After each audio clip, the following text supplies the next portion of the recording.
உலகெங்கும் வாழ்ந்து கொண்டிருக்கும் அன்பு ஓட்டுநர் சொந்தங்கள் அனைவருக்கும் என் இனிய வணக்கம். நண்பர்களே, நான் ஓட்டுநர் உரிமை குரல் விமலேந்திரன் பேசுகிறேன். கடந்த காணொலியில் பார்த்தீங்கன்னா நம்ம இறந்து போன விஜயகுமார், நாமக்கலை சார்ந்த விஜயகுமார் கொலை சம்பந்தமான ஒரு காணொலி பதிவு செஞ்சுருந்தேன். இந்த காணொலியில் பார்த்தீங்கன்னா அன்றைய தினம் நான் பார்த்தீங்கன்னா நல்ல தூக்கத்தில் இருந்தேன் கல்கட்டாவில். அந்த தூக்கத்தில் இருந்து வந்த அலைபேசி அழைப்பின் பேரில் எழுந்து அந்த கோபதாபத்தோடு அந்த காணொலியை பதிவு செஞ்சுருந்தேன். நிறைய நண்பர்கள் எனக்கு ஃபோன் போட்டு பேசியிருந்தீங்க. அதாவது ஏன்னா இவ்வளோ கோபம், எதுக்குண்ணே இவ்வளோ கோபம் அப்படின்னு சொல்லிட்டு. நான் சொல்லக்கூடிய கருத்து என்னன்னு புரிஞ்சுக்கிங்க. அதாவது ஒரு ஓட்டுநரை அடித்தால் இன்னொருவனுக்கு வலிக்கணும். ஒட்டுமொத்த ஓட்டுநர்களும் ஒரு தாய் பிள்ளைகளே அப்படிங்கிறது தான் என்னுடைய கருத்து. அப்போ எனக்கு வலித்த வலி உங்களுக்கெல்லாம் வலிக்கணுங்கிறது தான் என்னுடைய அன்றைய நோக்கமாக இருந்தது. அனைவரையும் எவெல்லாம் பேசுங்கடா அப்படின்னு சொல்லியிருந்தேன், குரல் எழுப்புங்கடா அப்படின்னேன். எவனும் குரல் எழுப்பலை. மனசுக்கு ரொம்ப ஒரு சஞ்சலத்தை கொடுத்துட்டு தான் இருக்குது இன்றைக்கி வரைக்குமே. நம்ம ஒரு சங்கத்தை நடத்திக்கிட்டு ஒட்டுமொத்த ஓட்டுநர்களுடைய உரிமைகளையும் உடைமைகளையும் மீட்கும்படி கடுமையாக போராடி வந்துட்டுருக்கோம். பல வழக்குகளை சந்திச்சுட்டு இருக்கோம். ஆனால் இந்த கொலை தொடர்பு ஒரு ஆட்டோ ஸ்டாண்டில் போய் ஒரு ஆட்டோ டிரைவர் அடிச்சுட்டு வெளியே வர முடியுமா? எல்லாரும் ஓட்டுநர் தான், இல்லைன்னு சொல்ல வரல. ஒரு கார் ஸ்டாண்டில் போய் ஒரு கார் டிரைவர் அடிச்சுட்டு வர முடியுமா? ஒரு ஹெவி டிரைவர், ஒரு பள்ளி பேருந்து வாகன ஓட்டுநரை ஒரு அத்துமீறி உள்ள வண்டியில் ஏறி அடித்து செய்த இந்த கொலை தொடர்பாக ஏதாவது ஒரு சங்கத்தில் இருந்தோ இல்லை ஒரு ஓட்டுநரோ ஒரு காணொலியாகவோ ஏதாவது கொடுத்துருக்கீங்களா? யாராவது குரல் எழுப்புனீங்களா? எனக்கு இது ரொம்ப வருத்தமாக இருக்குது. சரி, ஓகே, அதெல்லாம் போயிட்டு போகுது. யார் குரல் எழுப்புறீங்களோ இல்லையோ, நான் குரல் எழுப்புவேன். என்னுடைய குரல் என்றும் ஓட்டுநருக்கான உரிமை குரலாக இருக்கும். அந்த அடிப்படையில் இன்றைக்கி அந்த சம்பவம் நடந்து இன்றைக்கி 2 நாளாக இருந்தாலும் இந்த சம்பவம் தொடர்பாக நான் யாரும் பேசாத நிலையில் நான் ஒவ்வொருத்தராக சென்று நேரில் பார்த்து இது சம்பந்தமாக கேள்வி எழுப்ப இருக்கிறேன். இது சம்பந்தமாக பல ஓட்டுநர்களிடத்தில் பேட்டி எடுப்பதற்காக நான் முடிவு செய்திருக்கிறேன். அது என்ன முடிவுன்னு கேட்டிங்கன்னா, இந்த சம்மந்தப்பட்ட இந்த டிரைவரை ஆட்டோ டிரைவரை அரெஸ்ட் பண்ணியிருக்காங்க, ரிமாண்ட் பண்ணியிருக்காங்க, கொலை வழக்கில் கைது செஞ்சுருக்காங்க. இது ஒரு கொலை வழக்காகவே ஒரு சராசரி நிகழ்வாகவே முடிந்துவிடக்கூடாது. ஏன்னு கேட்டிங்கன்னா, இது போன்ற நிகழ்வுகள் இனி நடக்கக்கூடாது. ஒரு ஓட்டுநர் என்பவன் சகிப்புத்தன்மை வாய்ந்தவன். எண்ணற்ற ரோட்டில் பார்த்திங்கன்னா அவன் இன்றைக்கி இந்தியா பூரா ஓட்டக்கூடிய டிரைவர்களுக்கு வலிவுல 1008 பிரச்சனை நடக்குது. எல்லாத்தையும் சகிப்புத்தன்மையோடு தாங்கிட்டு இந்த தொழிலை சேவையாக செய்கிறவன் தான் ஒரு ஓட்டுநர். அப்போ ஒரு ஓட்டுநரை ஒரு தொழில் சார்ந்த ஒரு புரிதலே இல்லாமல் ஒரு ஓட்டுநர் அவனை அடித்து கொள்றானா, அவன் முதல்ல மனிதனே கிடையாது. அதுக்கப்புறம் எப்படி அவனுக்கு ஓட்டுநர்னு சொல்ல முடியும்? இது என்னுடைய கருத்து. அப்போ இந்த கருத்தை சார்ந்து எண்ணற்ற ஓட்டுநர்கள்ட்ட இது சம்மந்தமான புரிதல் என்ன இருக்குதுங்கிறது தான் இன்றைய காணொளி. நன்றி, வணக்கம். நம்ம அந்த காணொலியில் அடுத்தடுத்தா ஒவ்வொரு ஓட்டுநர்கள்ட்டையும் போய் பேட்டி இருக்கிறோம். அவங்களுடைய கருத்துங்கிறத இந்த காணொலியில் பதிவு செய்கிறோம். வாங்க பார்க்கலாம் வீடியோ. அண்ணா வணக்கம். இப்போ நாமக்கல்லில் பார்த்திங்கன்னா அந்த புதன் சந்தைக்கு பக்கத்தில் ஒரு ஸ்கூல் டிரைவரை, பேருந்து டிரைவரை ஒரு ஆட்டோ டிரைவர் அடித்து கொண்டிருக்காரு. இந்த கொலை வழக்கு சம்மந்தமாக ஒரு 2 நாளைக்கு அப்புறம் எஃப்ஐஆர் ஆகி இன்றைக்கி சம்மந்தப்பட்ட அந்த ஆட்டோ டிரைவர் சிறைப்படுத்தப்பட்டிருக்கார். இப்போ இதில் நான் உங்ககிட்ட கேட்கக்கூடிய கேள்வி, ஒரு ஓட்டுநராக உங்கள் மனசாட்சி தொட்டு சொல்லுங்கள். டிரைவருங்கிறவன் யார்? டிரைவர் ஒரு கொலை செய்கிற அளவுக்கு போகிறான்னா அவன் எப்படிப்பட்ட கேரக்டருங்கிறது உங்கள் கருத்தை நீங்கள் சொல்லுங்கள். அவங்கெல்லாம் டிரைவருங்களே கிடையாது, மிருகங்க. மிருகத்தை வண்டியில் வச்சு இது பண்ணிட்டு இருக்கக்கூடாதுங்க. அவங்களும் லைசன்ஸை கேன்சல் பண்ணி ரத்து பண்ணி அவங்களாம் வெளியவே வர முடியாத அளவுக்கு போட்டு தள்ளணுங்க. லைஃப் கொடுக்கணுங்கிறீங்க? லைஃப் கொடுக்கணும். ஆமாம், லைஃப் கொடுக்கணும். லைசன்ஸை கேன்சல் பண்ணணும். ஓகேண்ணா. இப்போ இந்த தொழிலில் நீங்கள் எந்த அளவுக்கு இந்த தொழிலை செஞ்சுட்டு இருக்கீங்கிறத பதிவு பண்ண முடியுமாண்ணே? நான் 1986 இருக்குங்க. கொஞ்சம் சத்தமாக பேசுகிறேன். 1986 நான் டிரைவராக தான் இருக்குங்க. சரிண்ணே. நானும் எத்தனையோ பேர்த்த பார்த்துட்டேன். ஆனால் இந்த மாதிரி அகராதி அட்டுடி மற்றவங்களாம் நான் பார்த்தது இல்லைங்க. சரிண்ணே. இதெல்லாம் கண்டிக்கக்கூடிய விஷயம் தான். இன்னைக்கு புதுசாக வரக்கூடிய டிரைவர்லாம் ஒரு ஓட்டுநர் புரிதலே இல்லாமல் வராங்க. இதை பற்றி என்ன நினைக்கிறீங்கண்ணே? அது பொழுதுபோக்கு இது பண்ணிட்டு இருக்காங்க. அவங்களும் திருந்தணும். நல்லபடியாக வண்டி ஓட்டி நல்லபடியாக போய் வரணும். சும்மா விளையாட்டுத்தனமாக வண்டி ஓட்டிக்கிட்டு செல்போன் பேசிக்கிட்டு இந்த மாதிரிலாம் ஓட்டக்கூடாது. சரிண்ணே. நல்லபடியாக ஓட்டி நல்லபடியாக குடும்பத்தை காப்பாற்றுற வழியை பார்க்கணும். சரிண்ணே, நன்றிண்ணே. வணக்கண்ணே. வணக்கண்ணே, உங்கள் பேருண்ணே? அருள். சரிண்ணே, எந்த ஊருங்கண்ணா நீங்கள்? நாகப்பட்டினங்களா? நாகப்பட்டினம் மாவட்டம்.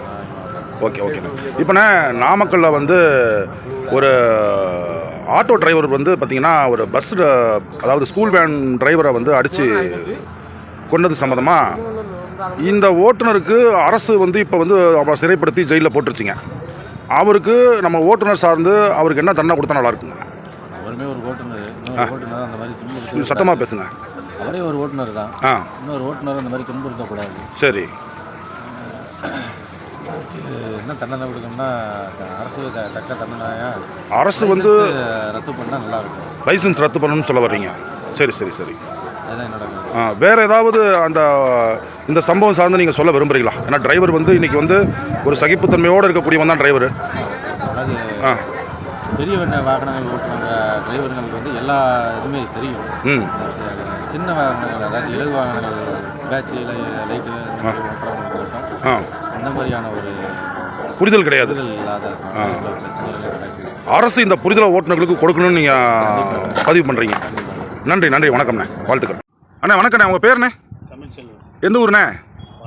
வாழப்பாடி. ஆனால் இப்போ நாமக்கல்லில் வந்து 2 நாளைக்கு முன்னாடி ஒரு ஆட்டோ டிரைவர் வந்து ஸ்கூல் பஸ் டிரைவரை வந்து அடித்து கொண்டுட்டாருண்ணே. இந்த செய்தி இன்றைக்கி வந்து வலைவலி மூலமாகவும் முகநூல் மூலியமாகவும் எல்லா பக்கம் பரவலாக பரவிட்டு இருக்கேன். இந்த செய்தியை நீங்கள் கேள்விப்பட்டீங்களாண்ணே? தெரியல உங்களுக்கு. அப்போ ஊடகங்கள் பலதரப்பட்ட செய்திகளை வெளியிடக்கூடிய ஊடகங்கள் ஒரு ஓட்டுநர் அடித்து கொன்ற செய்தியை வந்து மிகப்பெரிய அளவுக்கு கொண்டு வரலைங்கிறது தான் உண்மையான சம்பவம். இப்போ நான் கேட்கக்கூடிய கேள்வி என்னன்னு கேட்டிங்கன்னா, ஒரு ஓட்டுநர் வந்து இன்னொரு ஓட்டுநர் அடித்து கொள்கிறார், ஒரு ஆட்டோ டிரைவர் வந்து அடித்து கொள்கிறாரு. இந்த சம்பவம் சார்ந்து இந்த டிரைவருக்கு என்ன தண்டனை கொடுத்தா நல்லா இருக்கும்ண்ணே? அவன் டிரைவரே கிடையாது. இல்லை டிரைவர் அடித்து கொண்டானா அவன் டிரைவர் கிடையாது. ஆமாம், டிரைவர் தொழிலுங்கிறது வந்து ஒரு டிரைவரை வந்து ஃபஸ்ட்டு அடிக்க போகிறதே வந்து தவறு தான். அடுத்த டிரைவர் அடிக்க போகிறோம், அது தவறு தான். சரி சரிண்ணே. இவனுக்கு என்ன தண்டனை கொடுக்கலாம்ண்ணே? தண்டனை என்ன கொடுப்பாங்கன்னு தெரியலைங்க. ஏன்னா இது போன்ற ஒரு சம்பவம் இனி நடக்கக்கூடாது. இப்போ அவனை வந்து அரசாங்கம் சிறைப்படுத்தி சிறையில் போட்டுருச்சு. அவனுக்கு வந்து கொலை வழக்கில் வந்து கிட்டத்தட்ட அவன் வந்து லைஃப் வாங்கிடுவான். மேற்கொண்டு இனி ஒரு ஓட்டுநரை தாக்கக்கூடாது என்பதற்கு ஒரு நல்ல தண்டனை கொடுத்தா என்ன தண்டனை கொடுத்தா நல்லாயிருக்கும்? நல்லதாக ஒரு தண்டனை தான் கொடுக்கணும். அப்போ தான் நாளை டிரைவர்கள் அடிச்சுக்க மாட்டாங்க. ஓகே ஓகே ஓகேண்ணே, நன்றி, வணக்கம்ண்ணே. தம்பி வணக்கம். வணக்கம். உங்கள் பேர்? கதிரேசன். உங்கள் ஊருங்க? திருவாரூர் மாவட்டம். திருவாரூர் மாவட்டங்களா? சரி, ஓகே. இப்போ என்ன விஷயம் கேட்டிங்கன்னா, நம்ம நாமக்கல்லில் வந்து பார்த்திங்கன்னா விஜயகுமார்னு ஒரு டிரைவர் ஒரு ஆட்டோ டிரைவரால் தாக்கப்பட்டு கொலை செய்யப்பட்டிருக்காரு. இப்போ நான் அந்த சம்பவத்தை பார்த்து ரொம்ப துயரம் அடைஞ்சிட்டேன். அந்த டிரைவருக்கு வந்து தக்க தண்டனை கண்டிப்பாக கொடுத்தாகணும். ஓகே. இப்போ அரசு வந்து அவனை ரிமாண்ட் பண்ணியிருக்கு, கொலை வழக்கு வந்து ரிமாண்ட் பண்ணியிருக்காங்க. மேற்கொண்டு அவரை எந்த மாதிரி தண்டிக்கணும்னு நீங்கள் நினைக்கிறீங்க ஒரு ஓட்டுநராக? அவர் வந்து ஓட்டுநரே கிடையாது முதல்ல. அவருக்கு வந்து ஒரு நல்ல ஒரு தக்க தண்டனை கண்டிப்பாக வழங்கணும். வழங்கி அவன் திரும்ப வந்து அந்த டிரைவர் வந்து டிரைவராகவே இருக்க ஓட்டவே லைசன்ஸே ரத்து பண்ணிடணும்னு நான் நினைக்கிறேன். சிறப்பு சிறப்பு, வாழ்த்துக்கள் வாழ்த்துக்கள், நன்றிங்க. கண்டிப்பாக. வேறு ஏதாவது சொல்ல நினைக்கிறீங்களா? இந்த மாதிரி ஒரு சம்பவம் வந்து இன்னொரு டிரைவர் பண்ணக்கூடாதுன்னு நினைக்கிறேன். நன்றி நன்றி, வாழ்த்துக்கள். வணக்கண்ணே, உங்கள் பேருண்ணே? சதீஷ்குமார். சத்தமாக பேசுங்க. சதீஷ்குமார். ஓகே. எந்த மாவட்டம்ண்ணா நீங்கள்? நான் வந்து தஞ்சாவூர் மாவட்டம். தஞ்சாவூர் மாவட்டம். சரிண்ணே சரிண்ணே. இப்போ நாமக்கல்லில் ஒரு டிரைவர் வந்து பார்த்திங்கன்னா ஆட்டோ டிரைவரால், அதாவது ஒரு ஸ்கூல் வேன் டிரைவரை ஆட்டோ வேன் டிரைவர் வந்து பார்த்திங்கன்னா அடித்து கொண்டுட்டாருங்க. இந்த சம்பவம் இன்றைக்கி வந்து பேசப்படும் பொருளாக தமிழ்நாடு முழுவதும் நடந்துகிட்டு இருக்கு. இந்த சம்பவம் சார்ந்து இன்றைக்கி அரசு வந்து உடனடியாக அவரை வந்து ரிமாண்ட் பண்ணி ஜெயிலில் போட்டுருச்சு கொலை வழக்கில். அவன் ஜெயிலில் மட்டும் போடணும், தூக்கில் கூட போடணுன்றேன். ரைட்டு. ஏன்னா டிரைவர் வந்து ரொம்ப எல்லா ஊருமே எவ்வளோ ஊரில் நம்ம பார்க்குறோம், எவ்வளோ ப்ராப்ளம் எவ்வளோ சந்திச்சு தான் நம்ம வண்டி ஓட்டுறோம். அதெல்லாம் நம்ம புரிஞ்சிக்கிறது இல்லை. சரி. அவங்களாம் வந்து சுற்றுறது வேஸ்ட்டு. தண்டனை கொடுத்து ஆயுஸ் பூரா ஜெயிலில் இருக்கிற மாரி பண்ணணும், வெளியே வராத அளவுக்கு. சரி. மேற்கொண்டு வந்துட்டா திரும்ப டிரைவராக ஓடுவார்ல, அது சம்மந்தமாக என்ன சொல்ல வரீங்க? டிரைவர் லைசன்ஸை கேன்சல் பண்ணணும். டிரைவர் லைசன்ஸை கேன்சல் பண்ணணும். கேன்சல் பண்ணிட்டு அவனோட இது எல்லாமே கேன்சல் பண்ணணும். Okay okay. அப்படியே படம்னா நமக்கு ஒரு உதாரணமாக இருக்கும். கட்டாயம் கட்டாயம். சரி, ஓகேண்ணா, நன்றி, வாழ்த்துக்கள். மதிப்பிற்கும் மரியாதைக்கும் உரிய தமிழகத்தின் மக்களே, இந்த விஜயகுமார் வழக்கை சார்ந்து விசாரிக்க வல்ல பெருந்தகைகளான அமர்வு நீதிபதிகளே, உங்களுக்கு என்னுடைய பணிவான வணக்கம்.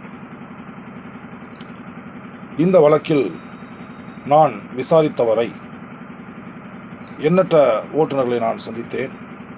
அதில் ஒரு சிலருடைய காணொளிகளை இந்த காணொளியில் பதிவு செய்திருக்கிறேன்.